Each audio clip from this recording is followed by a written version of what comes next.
Hi, this is Ray Horner, and welcome to another edition of Hey Bobby, Vice President with the Cleveland Indians. And Hey Bobby is brought to you by Nika IBEW. And it doesn't take a rocket scientist to figure out that today we'll talk about the name change with the Cleveland Indians for 2022 to the Guardians. Came down Friday late morning. We heard some comments this week on the show from Paul Dolan. We heard Tom Hamilton. We heard Chris Antonetti. And certainly I want to talk to my friend Bobby DiBiasio about that. Certainly the background, what went into it. And it was pretty swift. Once the Indians made that announcement, last December, that they were going forward for a name change, and it came together, maybe swiftly, but not without doing their due diligence and figuring out what that right name is. So, Bobby, why don't you kind of take this story from there, my friend? Well, thank you, Ray. Very exciting time in our franchise history. Absolutely historic moment for sure in our franchise history.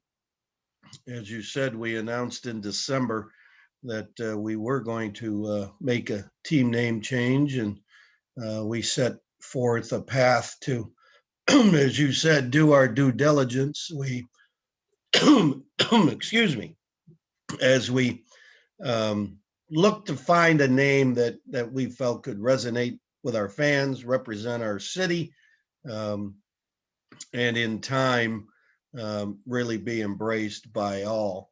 The complexities involved in changing a brand that you've had for more than 100 years, incredibly enormous. The complexities were enormous, and just kudos to a number of people in our front office who took this challenge head on and got us to the point where we all are incredibly excited about the name Guardians. It speaks to resiliency and loyalty and strength and all the things that Northeast Ohio is all about. And we will turn the page and become the Cleveland Guardians for the 2022 baseball season. Bobby, get into a little bit, if you don't mind, because I know you had a lot of focus groups.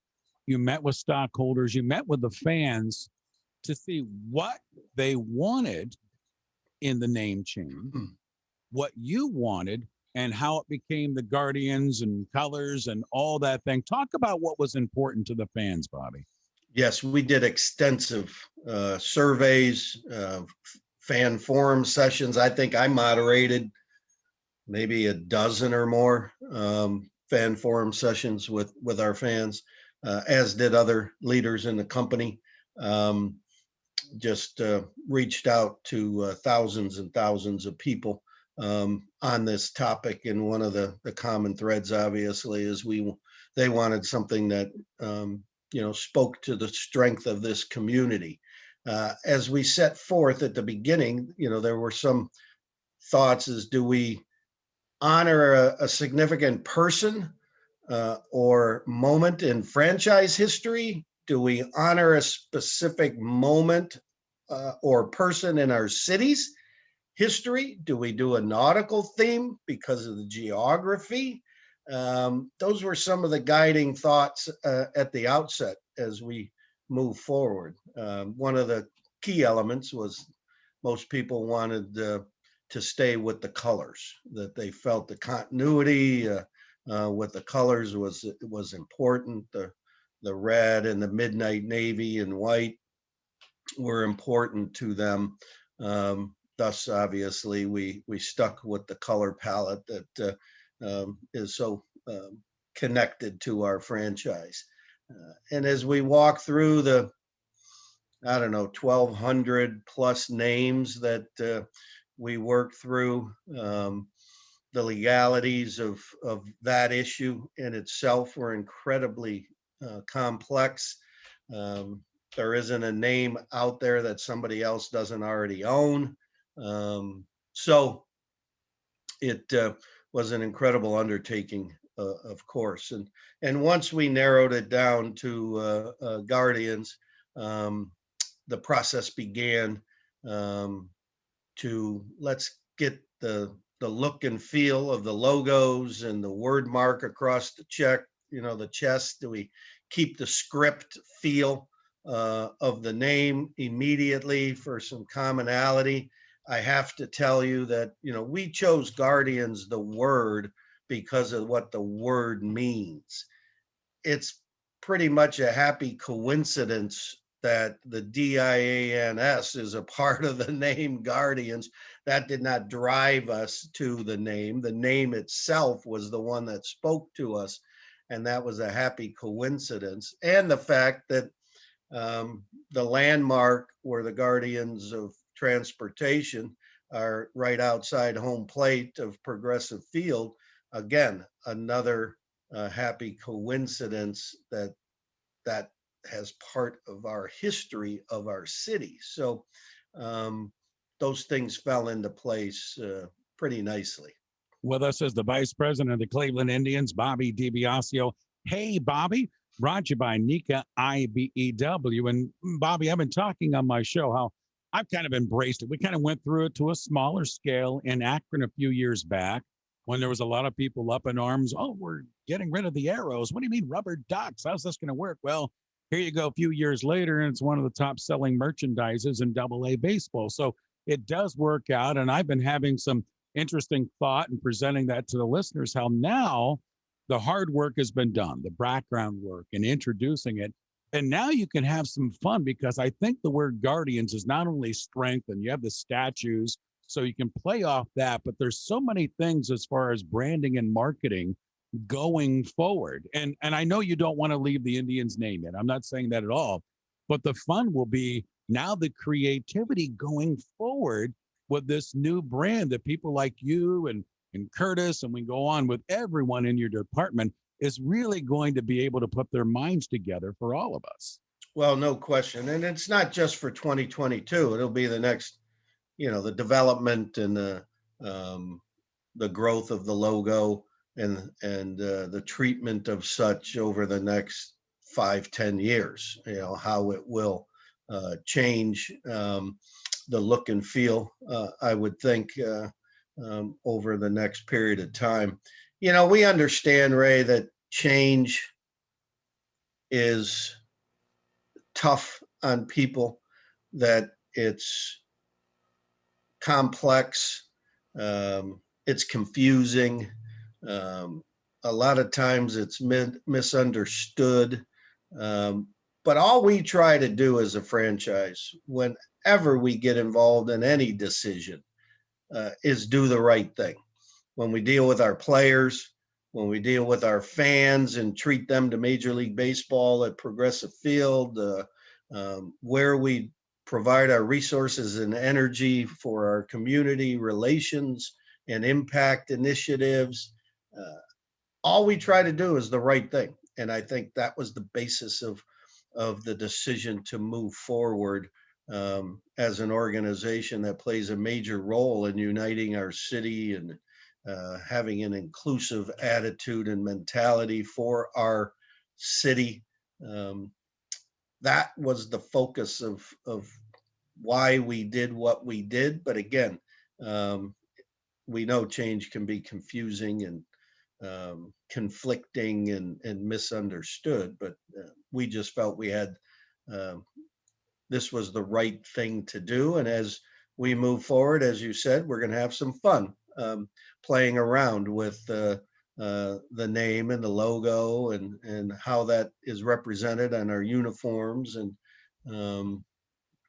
over the course of the next, I would think, next 5-10 years, there'll be variations of that as we become more used to saying Guardians.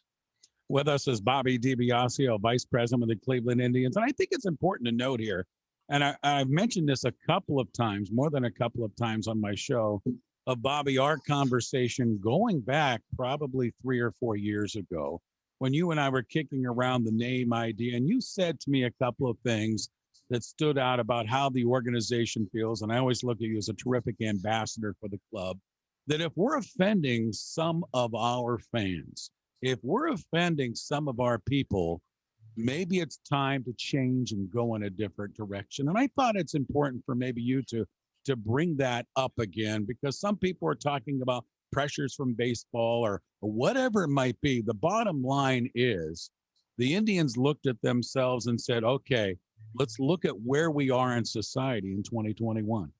Absolutely. And Paul said it at the press conference. He stood up and said, hey, I mean, he's a 5-generation Clevelander, just like, me. We grown up here. Our great grandparents were from here, although my great grandparents were from Italy, but my grandparents. But we have a long-standing connection to this region, and so we grew up with Indians, and never ever in our lives did we ever have any intent to demean a group of people. However, once we made the decision, because the world did change a year and a half ago, did we need to take a more serious look at this and have a deeper discussion. Be honest with you, Ray, that there are people in our organization that will be running around business schools and MBA programs giving seminars on this topic, because this is an absolute case study on how do decisions get made in corporations, and B, the process by which you have to go through to change a brand that you've had for 100 plus years. An absolute case study on how to do all that. And once we made the decision, we learned that intent is secondary to impact. You asked the question, if there is no intent to demean, can something therefore be demeaning? And the answer, of course, is yes. And while all of us grew up with Paul, myself, anybody who grew up in this neck of the woods had no intent whatsoever to demean Native Americans, but we learned the impact that our name had when we really sat back and said, we need to do a deeper dive into this discussion.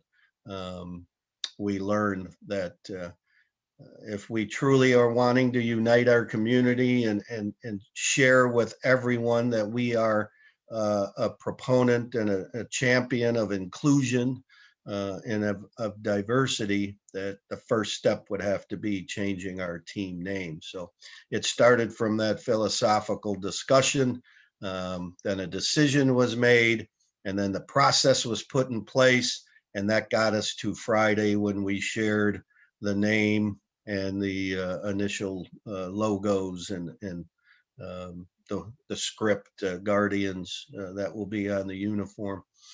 But again, as we keep telling everybody, Cleveland comes before Guardians, and that is certainly the most important name of our baseball team. Vice President with the Cleveland Indians, Bobby DiBiasio. Hey, Bobby.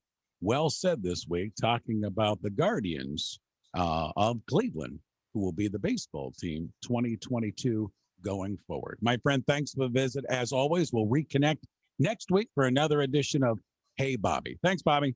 You got it, sir. Maybe we talk about our friend Tom Hanks and how he got involved in the video. That was a remarkable process, and I think one that fans would enjoy. So maybe we touch on that a little bit next week.